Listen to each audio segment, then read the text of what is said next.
Hello Harriers, അസ്സാം വലൈക്കും. അപ്പോൾ പുതിയ വീഡിയോയിലേക്ക് എല്ലാ പ്രിയ കൂട്ടുകാർക്കും ഹൃദ്യമായി സ്വാഗതം. അപ്പോൾ നമ്മൾ ഇന്നുമോൾ അങ്ങനെ ജോലിയൊക്കെ കിട്ടി, ആൾ കൊച്ചിക്ക് പോയി. ഇപ്പോൾ ഞാനുണ്ട് സായിക്കുട്ടിയും ഇവിടെ വീട്ടിൽ ഒറ്റയ്ക്കായി.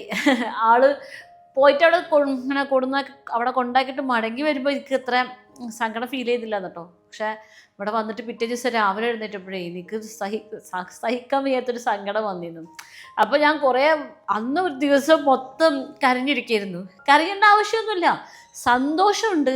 എന്നാൽ ഓളെ ഞാൻ പറഞ്ഞില്ലേ, എൻ്റെ വലം കൈയും എൻ്റെ ആത്മാവും എൻ്റെ എല്ലാം ആണ് പറഞ്ഞാൽ എനിക്കൊരു ദുഃഖം വന്നാലും സന്തോഷം വന്നാലും ദേഷ്യം വന്നാലും കാണിക്കാനുള്ള ആളാണ്. അപ്പോൾ ആ ആള് ഇല്ലാന്ന് നിൽക്കുമ്പോൾ ഭയങ്കര ബുദ്ധിമുട്ടാണ്. ഞാൻ രാവിലെ എഴുന്നേറ്റ് വന്നിട്ട് ഓളെ കിടക്കുന്ന റൂമിൽ കേൾക്കിട്ട് ഞോ എന്ന് ഞാൻ വിളിക്കുക വരെ ചെയ്തു. ഞാൻ രാവിലെ എഴുന്നേറ്റ് വരുമ്പോൾ ഞോ നീക്കുന്നില്ല എന്ന് ഡെയിലി പറഞ്ഞുകൊണ്ടിരിക്കണമായിരുന്നു.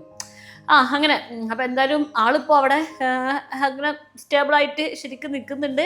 ഇന്നുമോളുടെ ചാനലുണ്ടാവും അവളുടെ ഓരോ വിശേഷങ്ങളൊക്കെ. അപ്പോൾ ഞാൻ ഒരു ദിവസം മുഴുവനും അങ്ങനെ സങ്കടപ്പെട്ട് മേലോട്ടൊക്കെ നോക്കിയിരുന്നു. പിന്നെ അങ്ങനെ ഇരിക്കാൻ പറ്റില്ലല്ലോ, നമുക്ക് ഇനിയും കുറേ കാര്യങ്ങൾ ചെയ്തു വെക്കാനുണ്ട്. സായിക്കുട്ടി ഉണ്ട്, അപ്പോൾ പിന്നെ നമുക്ക് ഇരിക്കാൻ പറ്റില്ല. അപ്പോൾ നമ്മൾ നീറ്റ് ആക്റ്റീവായി. അപ്പോൾ ഇന്നലെ ഞാൻ പോയിട്ട് ജാംജുബിൽ നിന്ന് കുറേ സാധനങ്ങളൊക്കെ വാങ്ങിച്ചു കേട്ടോ. കുറേ ഒന്നും ആവശ്യം ഉണ്ടായിരുന്നില്ല വാങ്ങിക്കാൻ, അത്യാവശ്യം കുറച്ച് സാധനങ്ങളൊക്കെ വാങ്ങിച്ചു. നമ്മൾ ഇന്നോളായിരുന്നു ഇങ്ങനെ കമ്പ്യൂട്ടർ ക്ലാസ്സിന് പോയില്ലേ, ജിടെക്കിന്. അതിൻ്റെ മുമ്പ് കോളേജിൽ പോകുന്ന സമയത്തൊക്കെ മടങ്ങി വരുമ്പോൾ വീട്ടിലേക്കുള്ള സാധനങ്ങൾ മിക്കതും അവളാണ് വാങ്ങിച്ച് കൊണ്ടുവരുന്നുണ്ടായിരുന്നു. ഇനിയിപ്പോൾ ആളോട് ഫോൺ വിളിച്ച് പറഞ്ഞ സംഭവത്തായിരുന്നു. ഇനിയിപ്പോൾ അങ്ങനത്തെ ഇല്ലാത്ത സ്ഥിതിക്ക് നമ്മൾ തന്നെ വാങ്ങിച്ച് സ്റ്റോർ ചെയ്യണമല്ലോ. അപ്പോൾ അങ്ങനെ കുറച്ച് സാധനങ്ങളൊക്കെ സ്റ്റോർ ചെയ്തിട്ടുണ്ട്. അപ്പോൾ നമുക്ക് ഇന്ന് നമ്മളെ എന്നുമോള് പോയി കഴിഞ്ഞിട്ട് ഞാനുണ്ട് സായിക്കുട്ടി എങ്ങനെയാണ് ഇപ്പോൾ ഇനി ഇവിടെ ജീവിക്കുന്നത് എന്നുള്ളതിൻ്റെ ഒരു ഈവനിങ്ങിൻ്റെ വിശേഷങ്ങളാണ് ഇന്ന് നമ്മൾ നിങ്ങളുമായിട്ട് പങ്കുവെക്കാൻ പോകുന്നത്. അപ്പോൾ ഒരിക്കൽ കൂടി എല്ലാ പ്രിയ കൂട്ടുകാർക്കും നമ്മുടെ വീഡിയോയിലേക്ക് ഹൃദ്യമായി സ്വാഗതം. നമ്മുടെ സായിക്കുട്ടി വന്നിട്ടുണ്ട്. ആളിന്ന് സൺഡേ ഒക്കെ ആയ കാരണം കൊണ്ട് എവിടെ പോയി കളിച്ച് വന്നിരിക്കുകയാണ്. ഏടാ ഒന്ന് മുഖം ഉയർത്തി നോക്ക്, അല്ലെങ്കിലോ നിനക്ക് വിഷമം എന്താ പറയണത്? ഈ വിഷമിച്ചിരിക്കുക. ഈവനിങ് നമ്മൾ സായിക്കുട്ടിക്ക് ട്യൂഷൻ ഉണ്ട് കേട്ടോ. ഇനി ട്യൂഷൻ അറ്റൻഡ് ചെയ്യണ്ടേ? എന്നാൽ കുളിക്കാനും നനക്കാനൊക്കെ നോക്കിക്കോളൂ. ഇന്നുമോള് നമ്മളെ കൊച്ചിയിൽ കൊണ്ടാക്കിയിട്ട് തിരിച്ചു വന്നിരുന്ന 2 ദിവസം എനിക്ക് ആകെ കയ്യും കാലം അങ്ങനത്തെ ഒരു അവസ്ഥയായിരുന്നു കേട്ടോ. അപ്പോൾ കറക്റ്റായിട്ടൊരു ഫുഡ് ഉണ്ടാക്കാനും ഒന്നും എനിക്ക് വെച്ചിട്ടുണ്ടായിരുന്നില്ല. അപ്പോൾ രാവിലത്തെ ഫുഡൊക്കെ നമ്മൾ ഹോട്ടലിൽ നിന്ന് എന്തെങ്കിലുമൊക്കെ ഒന്ന് വാങ്ങിച്ചിട്ട് സായിക്കുട്ടിക്ക് കൊടുക്കും. പിന്നെ ഉച്ചയ്ക്ക് അവന് സ്കൂളിൽ നിന്ന് ഫുഡ് കഴിക്കുന്ന കാരണം കൊണ്ട് അവനക്ക് ഉച്ചയ്ക്ക് ഫുഡില്ലെങ്കിലും കുഴപ്പമില്ല. അപ്പോൾ ഞാൻ എന്തെങ്കിലും ഒരു കഞ്ഞിയൊക്കെ വെച്ചിട്ട് അഡ്ജസ്റ്റ് ചെയ്യാറാണ്.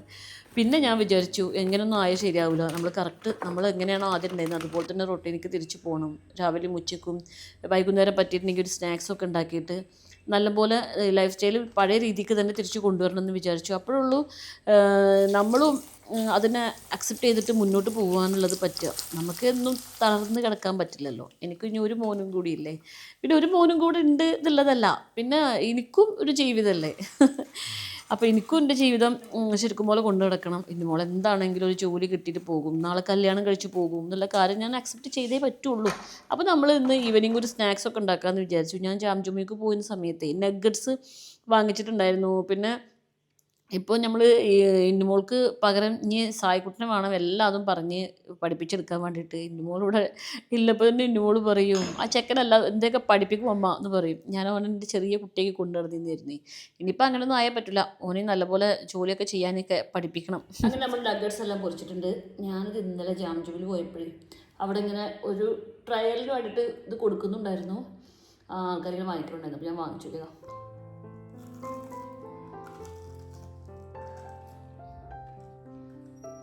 അടിപൊളിയാണ്.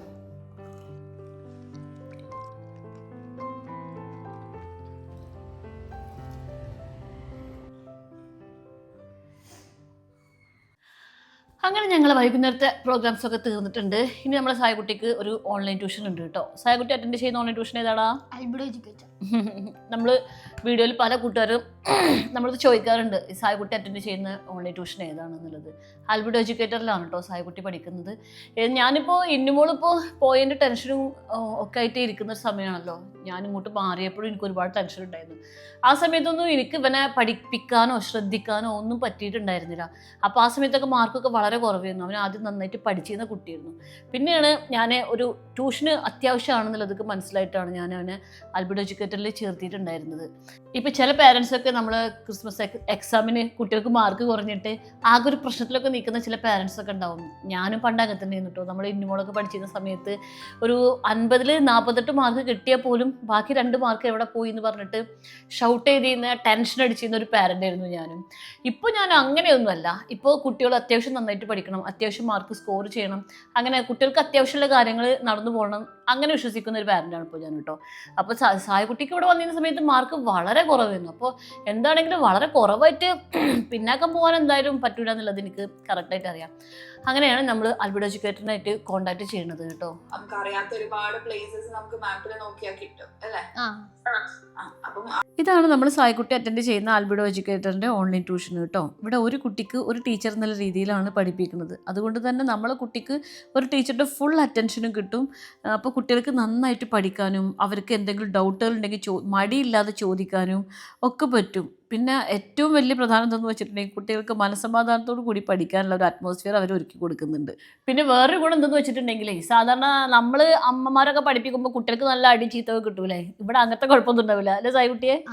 ചില കുട്ടികൾക്ക് എക്സാമിന് എങ്ങനെ തന്നെ പഠിച്ചിട്ടുണ്ടെങ്കിലും അത് നമുക്ക് പരീക്ഷാ ഹാളിൽ പോയിട്ട് പെർഫോം ചെയ്യാൻ വയ്യാത്ത ഒരു ബുദ്ധിമുട്ടുണ്ടാവും അല്ലേ? അങ്ങനത്തെ കുട്ടികൾക്ക് എക്സാം എങ്ങനെ എഴുതണം എന്നുള്ള കോച്ചിങ്ങും അൽബിഡോ കൊടുക്കുന്നുണ്ട് കേട്ടോ. ഇപ്പോൾ 8, 9, 10 ക്ലാസ്സുകളിലെ കുട്ടികൾക്ക് ഇതൊരു ക്രൂഷ്യൽ ടൈമായിരിക്കും. കാരണം അവരുടെ മെയിൻ എക്സാമിന് ഇനി 3 മാസം കൂടിയേ ബാക്കിയുള്ളൂ. അപ്പോൾ കൃത്യമായിട്ടുള്ളൊരു സ്റ്റഡി പ്ലാൻ തയ്യാറാക്കേണ്ടത് വളരെ അത്യാവശ്യമാണ്. ഈ വരുന്ന പബ്ലിക് എക്സാമിന് നമ്മുടെ മക്കൾക്ക് നല്ല ബെസ്റ്റ് മാർക്ക് ലഭിക്കാൻ വേണ്ടിയിട്ട് അവർ എക്സാം ഓറിയൻറ്റഡ് റിവിഷൻ ക്ലാസ്സുകളൊക്കെ സ്റ്റാർട്ടാക്കിയിട്ടുണ്ട് കേട്ടോ. അതുകൂടാതെ എഴുതാനും വായിക്കാനും ബുദ്ധിമുട്ടുള്ള കുട്ടികൾ മുതൽ ഏതെങ്കിലും സബ്ജക്റ്റിൽ കോൺസെപ്റ്റ് റെഡി ആവാത്തത് വരെ ഇവർ ക്ലിയറാക്കി കൊടുക്കുന്നുണ്ട്. ഞാൻ ഈ വീഡിയോൻ്റെ ഡിസ്ക്രിപ്ഷൻ ബോക്സിലും കമൻറ്റ് ബോക്സിലും അവരെ കോൺടാക്ട് ചെയ്യാനുള്ള ലിങ്ക് ഞാനിവിടെ കൊടുക്കുക കേട്ടോ. ഈ ലിങ്കിൽ ക്ലിക്ക് ചെയ്തിട്ട് നിങ്ങൾ അവരെ കോൺടാക്ട് ചെയ്യുമ്പോൾ നിങ്ങൾക്ക് ഒരു ഫ്രീ അസസ്മെൻറ്റ് ടെസ്റ്റ് നടത്തും. അപ്പോൾ നിങ്ങളുടെ കുട്ടിയുടെ ക്വാളിഫിക്കേഷൻ കാര്യങ്ങളും ഒക്കെ മനസ്സിലാക്കിയ ശേഷമായിരിക്കും അവർ നിങ്ങൾക്ക് ട്യൂഷൻ പ്രൊവൈഡ് ചെയ്യുക. അപ്പോൾ ഈ ട്യൂഷൻ പ്രൊവൈഡ് ചെയ്തിട്ട് നമ്മൾ ഇങ്ങനെ ക്ലാസ് അറ്റൻഡ് ചെയ്തിട്ട് നമ്മുടെ കുട്ടികൾക്ക് നമ്മൾ വിചാരിക്കുന്ന രീതിക്ക് മാർക്ക് സ്കോർ ചെയ്യാൻ പറ്റിയിട്ടില്ല എന്നുണ്ടെങ്കിൽ നിങ്ങൾ അടച്ച മുഴുവൻ തുക അവർ തിരിച്ചു തരും എന്നുള്ളതും അവർ ഉറപ്പ് പറയുന്ന കാര്യമാണ് കേട്ടോ. അപ്പോൾ ഈ കൊടുത്ത തുക മുഴുവൻ തിരിച്ചു തരാമെന്ന് അവർ ഉറപ്പ് പറയുന്നുണ്ട് എന്നുണ്ടെങ്കിൽ അവരുടെ ടീച്ചിങ് മെത്തേഡ്സിൽ അവർക്ക് അത്രയും വിശ്വാസമുള്ള കാരണം കൊണ്ടായിരിക്കുമല്ലോ. പിന്നെ ഞാൻ മുൻപും പറഞ്ഞിട്ടുണ്ട്, നിങ്ങളുടെ കുട്ടി പഠിക്കുന്ന സിലബസ് ഏത് തന്നെയാണെന്നുണ്ടെങ്കിലും നിങ്ങൾ ലോകത്തിൻ്റെ എവിടെ തന്നെയാണെന്നുണ്ടെങ്കിലും അൽബിഡോ എഡ്യൂക്കേറ്ററിൽ നിങ്ങൾക്ക് ഓൺലൈനായിട്ട് ട്യൂഷൻ അറ്റൻഡ് ചെയ്യാം. ഇവരുടെ ഇൻസ്റ്റഗ്രാം പേജ് നിങ്ങൾ ചെക്ക് ചെയ്ത് നോക്കിയിട്ടുണ്ടെന്നുണ്ടെങ്കിൽ ഒരുപാട് കുട്ടികളുടെ സക്സസ് സ്റ്റോറീസ് നിങ്ങൾക്ക് കാണാൻ പറ്റും കേട്ടോ. പഠിക്കാനൊക്കെ വളരെ പുറകിലോട്ട് നിൽക്കുന്ന കുട്ടികളെ പോലും പഠിപ്പിച്ച് നല്ല മിടുക്കരാക്കിയ ചരിത്രം കൂടിയുള്ള സ്ഥാപനമാണ് കേട്ടോ അൽബിഡോ. പിന്നെ നമുക്ക് ടെൻഷൻ ഫ്രീ ആയിട്ട് ഇവരെ ഓൺലൈൻ ട്യൂഷനിൽ അറ്റൻഡ് ചെയ്യുകയും ചെയ്യാം. കാരണം നമ്മുടെ മക്കൾ നമ്മൾ വിചാരിച്ച റിസൾട്ട് ഉണ്ടാക്കിയിട്ടില്ല എന്നുണ്ടെങ്കിൽ നമ്മൾ കെട്ടിവെച്ച മുഴുവൻ തുകയും അവർ തിരിച്ചു തരാൻ തയ്യാറുമാണ്. അപ്പോൾ പിന്നെ ടെൻഷൻ ഫ്രീ ആയിട്ട് നമുക്ക് ഈ ട്യൂഷനിൽ ജോയിൻ ചെയ്ത് നോക്കാമല്ലോ അല്ലേ? അപ്പോൾ എല്ലാവരും സ്ക്രീനിൽ കാണുന്ന നമ്പറിലൊന്ന് കോൺടാക്ട് ചെയ്ത് നോക്കി. ഇത് കൂടാതെ ഞാൻ ഈ സ്ക്രീനിൽ കാണിക്കുന്ന കൂപ്പൺ കോഡ് ഉണ്ടല്ലോ, അതൊന്ന് ഓർത്ത് വെച്ചോളൂ കേട്ടോ. നിങ്ങൾ അഡ്മിഷൻ എടുക്കുന്ന സമയത്ത് നമ്മൾ ഈ കൂപ്പൺ കോഡ് ഉപയോഗിച്ചിട്ടുണ്ടെങ്കിൽ നിങ്ങൾക്ക് കൂടുതൽ ഓഫറും കാര്യങ്ങളും ഒക്കെ കിട്ടും. ഇനി രാത്രി ഉറങ്ങാനാവണതിൻ്റെ മുമ്പ് കുറച്ച് ചീര നുള്ളി വെക്കണം, അതൊന്ന് അരിഞ്ഞു വെക്കണം. കാരണം നാളെ രാവിലെ ചീരൻ്റെ ഉപ്പേരി ഉണ്ടാക്കാമെന്നൊക്കെയാണ് ഞാൻ വിചാരിച്ചിരിക്കുന്നത് കേട്ടോ. ഇത് ഞാൻ ജാംജുമിൽ നിന്ന് വാങ്ങിച്ച 2 ചവിട്ടിയാണ്. ബാത്റൂമിൻ്റെ മുന്നിലിടാൻ വേണ്ടിയിട്ട് 2 ചവിട്ടിയൊക്കെ വാങ്ങിച്ച് വെച്ചതാണ്. കുറച്ച് തേങ്ങയൊക്കെ വാങ്ങിച്ചിട്ടുണ്ട് കേട്ടോ. പ്രാവശ്യം വീട്ടിൽ നിന്ന് വരുമ്പോൾ തേങ്ങ കൊണ്ടുവരാനേ വീട്ടിൽ തേങ്ങ ഇട്ടിട്ടുണ്ടായിരുന്നില്ലാന്ന് പറഞ്ഞു. അപ്പോൾ എന്തായാലും 2-3 തേങ്ങ വാങ്ങിച്ച് വെച്ചിട്ടുണ്ട്. പിന്നെ ഇത് ഞാൻ ആമസോണിൽ നിന്ന് വാങ്ങിച്ച ഒരു ചെറിയ ലൈറ്റ് ഉണ്ടാവില്ലേ, നമ്മൾ രാത്രി ലൈറ്റ് എല്ലാം നിർത്തിയിട്ടുണ്ടെങ്കിൽ ഭയങ്കര കൂരിരുട്ടാവൂലേ. അപ്പോൾ കൂരിരുട്ട് ആവാതിരിക്കാനുള്ള ഒരു ചെറിയ ലൈറ്റ് വാങ്ങിച്ചേക്കുക. ഇതിൻ്റെ ഷോർട്ട് വീഡിയോ ഞാൻ മുന്നേ ചെയ്തിട്ടുണ്ട്. നമ്മളെ കയ്യിലുണ്ടായിരുന്ന ലൈറ്റ് ഞാൻ ഇന്നുമോൾ പോയപ്പോൾ ഇന്നുമോൾക്ക് കൊടുത്തു. ഇന്നുമോൾക്ക് അവിടെ ലൈറ്റ് ഇല്ലെങ്കിലോ എന്ന് വിചാരിച്ചിട്ട് അങ്ങനെ ആ ലൈറ്റ് ഇന്നുമോൾ കൊണ്ടുപോയ കാരണം കൊണ്ട് ഞാൻ പുതിയൊരു ലൈറ്റ് ഓർഡർ ചെയ്ത് വാങ്ങിച്ചതാണ് കേട്ടോ. ഇന്നുമോളെ നമ്മൾ കൊച്ചിയിൽ കൊണ്ടാക്കുന്ന വീഡിയോ ഇട്ടപ്പോൾ അതിൻ്റെ അടിയിൽ ഒരുപാട് നമ്മളെ കൂട്ടുകാർ ഇന്നുമോളെ അനുഗ്രഹിച്ചിട്ടും നന്നായിട്ട് വരുമെന്ന് പറഞ്ഞിട്ടും ഇന്നുമോൾ കരയുന്നത് കണ്ടപ്പോൾ അവർക്കും സങ്കടമായി, അവരുടെ കണ്ണ് നിറഞ്ഞെന്ന് പറഞ്ഞിട്ടും ഇന്നുമോളെ എന്തിനാണ് കരയുന്ന വീഡിയോ ഞങ്ങളെ കാണിച്ചു തന്ന് ഞങ്ങൾക്കും കൂടി സങ്കടമായെന്ന് പറഞ്ഞ് അങ്ങനെയൊക്കെ ഒരുപാട് കമൻറ്റുകൾ ഞാൻ കണ്ടിരുന്നു. കുറേയൊക്കെ ഞാൻ റിപ്ലൈ കൊടുത്തിരിക്കുന്നുണ്ടോ, കുറച്ചൊന്നും എനിക്ക് റിപ്ലൈ കൊടുക്കാനും പറ്റിയിട്ടില്ല. എല്ലാവരോടും എൻ്റെ സ്നേഹവും നന്ദിയും ഒക്കെ അറിയിക്കണം ഞാൻ. കാരണം നിങ്ങളും കൂടി പ്രാർത്ഥനയും അനുഗ്രഹമുള്ള കാരണം കൊണ്ടാണ് ഇന്നുമോൾക്ക് ഇത്ര പെട്ടെന്ന് അവൾ ആഗ്രഹിച്ച ജോലിക്ക് എത്തിയിട്ടില്ല, എന്നാലും എയർപോർട്ടിൽ ഒരു ജോലി കിട്ടാൻ നിങ്ങളും കൂടി പ്രാർത്ഥനയും അനുഗ്രഹവും ഒക്കെ കാരണമാണ്. ഇനി ഇൻഷാ അല്ലാഹ് അവൾ ആഗ്രഹിച്ച പോലെ ക്യാബിൻ ക്രൂ ആവണ ജോലിയും കൂടി അവൾക്ക് കിട്ടാൻ എല്ലാവരും പ്രാർത്ഥിക്കുന്നുണ്ട്. ഇങ്ങനെ നമ്മൾ രാത്രിത്തെ ജോലിയൊക്കെ ഏകദേശം കഴിഞ്ഞിട്ടുണ്ട്. ഇനി കിടക്കാൻ പോകണം. സായിക്കുട്ടി നേരത്തെ നൂഡിൽസ് കഴിച്ച കാരണം കൊണ്ടേ ഓനക്ക് വിശക്കുന്നില്ല പറഞ്ഞപ്പോൾ ഓന് കഴിക്കുന്നില്ല. അപ്പോൾ ഞാനൊരു ബട്ടർ, പിന്നെ രാവിലെ നമ്മൾ ബ്രേക്ക്ഫാസ്റ്റ് ചപ്പാത്തി ഉണ്ടാക്കിയിട്ടുണ്ട്. അപ്പോൾ ഒരു 2 ചപ്പാത്തിയും ഈ ബട്ടറും കഴിക്കാമെന്ന് വിചാരിച്ചിരുന്നു കേട്ടോ. ഇത് നല്ല മിൽക്കി മിസ്റ്റിൻ്റെ ബട്ടറാണ്, ചെറുതുണ്ടാവില്ലേ അത്. ഞാനിത് രാജസ്ഥാനിലേക്ക് ട്രിപ്പ് പോകുന്ന സമയത്ത് ടീച്ചർ ഇങ്ങനെ ബട്ടർ കൂട്ടിയിട്ടാണ് അത് കഴിക്കുക. അപ്പോൾ ഇങ്ങനെ ബട്ടറിൽ പ്രോട്ടീനും കാര്യങ്ങളൊക്കെ ഉള്ളതല്ലേ, അപ്പോൾ നല്ലതാണെന്ന് ടീച്ചർ പറഞ്ഞ കാരണം കൊണ്ട് അപ്പോഴാണ് ഞാൻ ഈ ബട്ടറിനെ ശ്രദ്ധിച്ചത്.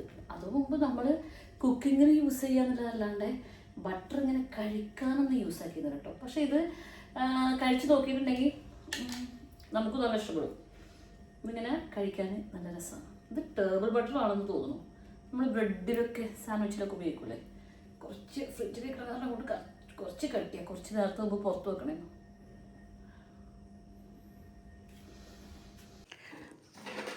നമ്മളെ സായക്കുട്ടിക്ക് ഞാൻ വാങ്ങിച്ചു കൊടുത്തുകൊണ്ടിരിക്കുകയാണ്. ഇതിലായിരിക്കും എൻ്റെ പൈസ സമ്പാദ്യങ്ങളൊക്കെ ഉണ്ടാവും അല്ലേ. അല്ലടാ, ഞാൻ ഉണ്ടിക്ക് വാങ്ങിച്ചാന്ന് വിചാരിച്ചിട്ട് എനിക്ക് എവിടെ പൈസ വെക്കാൻ പറ്റില്ലേ? ഓൻ്റെ ഏറ്റവും വലിയ പ്രത്യേകത എന്ന് വെച്ചിട്ടുണ്ടെങ്കിൽ ഞാനിവിടെ എത്ര പൈസ എവിടെ വെച്ചിട്ടുണ്ടെന്നുണ്ടെങ്കിലും ഓൻ അത് എന്നോട് ചോദിക്കാതെ എടുത്തുകൊണ്ട് പോകില്ല. അതാണ് അവൻ്റെ പ്രത്യേകത. ഇനിയിപ്പോൾ ഞാനിവിടെ പൈസ വെച്ചാൽ എടുത്തുകൊണ്ടാണ് അവസ്ഥക്കാരല്ലേ. എന്താ ഉണ്ടി വെക്കിടാൻ ആദ്യം പോയിട്ടൊരു പൈസ 11. ഈ ചില്ലറൊക്കെയാണ് ഇടയ്ക്ക്. എന്താണ് 202 പൈസ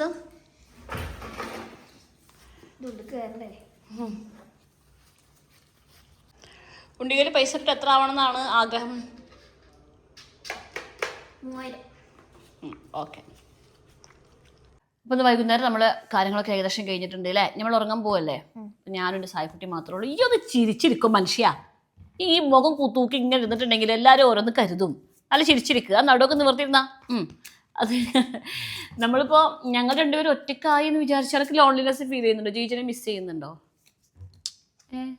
അത് ജീജനക്ക് മിസ് ചെയ്യാത്ത ഞാനോളെ കൊണ്ടാക്കിൻ്റെ മറ്റേ കാലൊതുക്കി വെക്കേ. ഞാനോളെ കൊണ്ടാക്കിയിട്ട് പിറ്റേ ദിവസം വന്നപ്പോൾ ഞാൻ റൂമിലേക്ക് നോക്കിയിട്ടേ നോ എന്ന് വിളിച്ചിരുന്നു. പിന്നെ ഞാൻ പുറത്ത് സിറ്റൗട്ടിൽ അവൾക്ക് രാത്രി പോയിട്ട് ഇങ്ങനെ ഇരിക്കുന്ന ഒരു പരിപാടി ഉണ്ട്. അപ്പോൾ ഈ വാതിൽ തുറന്നിട്ട് കണ്ടപ്പോൾ ഈ പെണ്ണെന്നാല് എന്ന് പറഞ്ഞിട്ട് ഞാൻ അങ്ങനെ പോവുകയും ചെയ്തിരുന്നു കേട്ടോ. ഇപ്പോൾ ഞാനത് റിയലൈസ് ചെയ്തു. ഓക്കെ, അവളവിടെ ജോലിയാണ്, അവളവിടെ അങ്ങനെ നിൽക്കുന്നുണ്ട്, അങ്ങനെ റിയലൈസ് ചെയ്തു. അപ്പോൾ ഇപ്പം ഞാൻ ഇപ്പോൾ ഞാനൊരു ഓക്കെ ഫീലിലാണ്. നമുക്ക് എനിക്ക് രാത്രി ഉറങ്ങുമ്പോഴാണ് ഏറ്റവും പേടിയുള്ളത്. ഓളവിടെ ഉണ്ടെന്നുണ്ടെങ്കിൽ ഞാനാണ് ഏറ്റവും മൂത്ത ആളെന്നുണ്ടെങ്കിലും എനിക്ക് ഓളുണ്ട് എന്നുള്ളതൊരു ധൈര്യം ഉണ്ടോ. നമ്മളെ വീട്ടിൽ കുറച്ച് ആൾക്കാരുണ്ടാകുമ്പോൾ നമുക്കൊരു ധൈര്യം ഉണ്ടാവില്ലേ. ആ ഒരു ധൈര്യത്തിലൊരു കുറവുണ്ടെന്നുള്ളൂ. എന്നാലും അതും ഞാൻ നിലക്കായിട്ട് ഇങ്ങനെ ഓവർകം ചെയ്തു. നമ്മൾ ഏത് സിറ്റുവേഷനോട് പൊരുത്തപ്പെടുക എന്നുള്ളത് മനുഷ്യൻ്റെ ഒരു അടിസ്ഥാന സ്വഭാവമാണല്ലോ.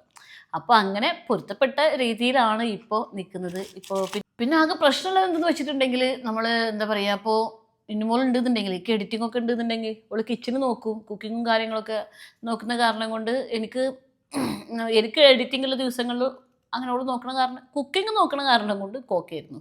ക്ലീനിങ് പിന്നെ എന്നും ഞാൻ തന്നെ ചെയ്തിരുന്നു കേട്ടോ. എനിക്ക് കുക്കിങ്ങിനോടാണ് ഇഷ്ടമുള്ളൂ. അങ്ങനത്തെ ഒക്കെ ഒരു സിറ്റുവേഷനിലൂടെയാണ് ഇപ്പോൾ ഞാൻ ഓക്കെ ആണോ എന്ന് ചോദിച്ചാൽ ഞാൻ ജാംജബിക്ക് പോയിരുന്നപ്പോൾ ഒരു സബ്സ്ക്രൈബർ ഫ്രണ്ട് നമ്മളെ കാണാൻ പരിചയപ്പെടാൻ വന്നിട്ടുണ്ടായിരുന്നു. അങ്ങനെ അപ്പോൾ കൂൾ ടൈം വിത്ത് ആണല്ലേ എന്നൊക്കെ ചോദിച്ചു. ഇന്നുമോൾ പോയില്ലേ, അതിൻ്റെ വിഷമം മുഖത്ത് കാണാനുണ്ട് എന്ന് അവർ പറഞ്ഞിരുന്നു. അത് എനിക്ക് തന്നെ അറിയില്ല കേട്ടോ എൻ്റെ മുഖത്ത് ആ വിഷമം ഉണ്ടായിരുന്നു എന്നുള്ള കാര്യം. ഇങ്ങനെ ഇത് ചെയ്യുന്നില്ല, അങ്ങനെ ഒരു മൂടിയായ ഒരു അവസ്ഥയിലായിരുന്നു. പക്ഷെ ഓവർകം ചെയ്യാതെ പറ്റത്തില്ല. എനിക്കറിയാം അവൾ ജോലി കിട്ടി പോകും, അവളെ നമുക്ക് ഇനി സ്ഥിരമായിട്ട് കിട്ടൂല എന്നുള്ള കാര്യം അറിയാം. ഇനി ഒരു +2 കഴിഞ്ഞാൽ ഇവനും പോകും എന്നുള്ള കാര്യം അതും എനിക്കറിയാം. അത് ഞാനിപ്പോൾ തന്നെ മനസ്സിലിങ്ങനെ ഓർത്ത് വെക്കുന്നുണ്ട്. ഓക്കെ, ഇവനൊരു +2 വരെ എൻ്റെ കൂടെ ഉണ്ടാവുള്ളൂ, അത് കഴിഞ്ഞ് ഓനും സെപ്പറേറ്റ് ആവും എന്നുള്ളത്. അതിനൊക്കെ ഞാൻ മനസ്സിൽ വിചാരിച്ചിട്ടുണ്ട്. അത് മനസ്സിൽ എല്ലാവരും ഒരു ദിവസം ഒറ്റയ്ക്കാവൂലേ. ഞാനിനിയിപ്പോൾ ഒറ്റയ്ക്ക് എങ്ങനെ ജീവിക്കണം എന്നുള്ള കാര്യം, ഞാൻ എപ്പോഴും ഒരാളെ ആശ്രയിച്ചു കൊണ്ട് ജീവിക്കുന്ന ആളാണ്.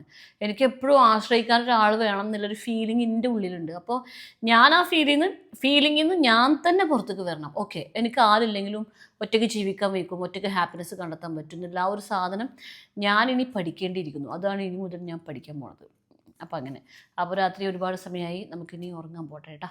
ഇനി ഞാൻ ഉറങ്ങാൻ പോകുന്നതിൻ്റെ മുമ്പേ കുറച്ച് സ്കിൻ കെയർ ഒക്കെ ചെയ്യാമെന്ന് വിചാരിച്ചു കേട്ടോ. എൻ്റെ പുരികൊക്കെ ചെറുതായിട്ട് കൊഴിഞ്ഞൊക്കെ പോകുന്നുണ്ട്. അപ്പോൾ പുരികത്തിമേ പുരട്ടാനുള്ള ഒരു ക്രീമല്ല, അതൊരു ഓയിലാണ്. അതൊക്കെ ഞാൻ ചെയ്ത് വെച്ചിട്ടാണ് ഞാൻ ഉറങ്ങുന്നത്. ഇതൊക്കെ ആവശ്യമുള്ളവർക്ക് ഞാനിവിടെ ടാഗ് ചെയ്ത് വെക്കാം. അപ്പം നിങ്ങളത് നോക്കിയിട്ട് വാങ്ങിച്ചോളൂ കേട്ടോ. നമ്മൾ കുറച്ചും കൂടി പ്രായം കഴിയുമ്പോഴേ നമ്മളെ മുഖവും കൈയും കാലും ഒക്കെ നമ്മൾ നന്നായിട്ട് പ്രൊട്ടക്റ്റ് ചെയ്യണം. കാരണം നമുക്ക് ജീവിക്കാനുള്ളൊരു പ്രചോദനം എന്ന് പറയുന്നത് നമുക്ക് കണ്ണാടിക്ക് നോക്കുമ്പോൾ നമ്മുടെ മുഖം നല്ല വൃത്തിയായിട്ടിരിക്കുക എന്നുള്ളത് നമുക്ക് ജീവിക്കാൻ കുറേയും കൂടി നന്നായിട്ട് ജീവിക്കാനുള്ളൊരു ഉഷാറ് കിട്ടും എന്നുള്ളതൊക്കെ പലപ്പോഴും തോന്നിയിട്ടുണ്ട് കേട്ടോ.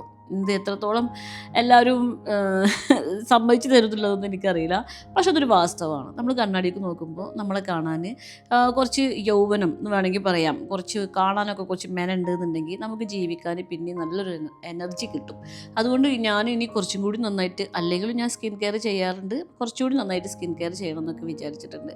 അപ്പോൾ ഞാൻ എൻ്റെ സായക്കുട്ടിയും കിടന്ന് ഉറങ്ങാൻ പോവുകയാണ്. ഇതാണ് എൻ്റെ സിലിക്കണിൻ്റെ സോക്സ്. ഇതിൽ കാല് ക്രീം തേച്ചിട്ട് ഈ സോക്സ് ഇട്ട് കിടന്നുറങ്ങിയിട്ടുണ്ടെന്നുണ്ടെങ്കിൽ കാല് രാവിലെ നേരം വെളുക്കുമ്പോഴേക്കും വളരെ നന്നായിട്ട് ഇരിക്കും. ഇതൊക്കെയാണ് ഇന്നത്തെ എൻ്റെ വിശേഷങ്ങൾ.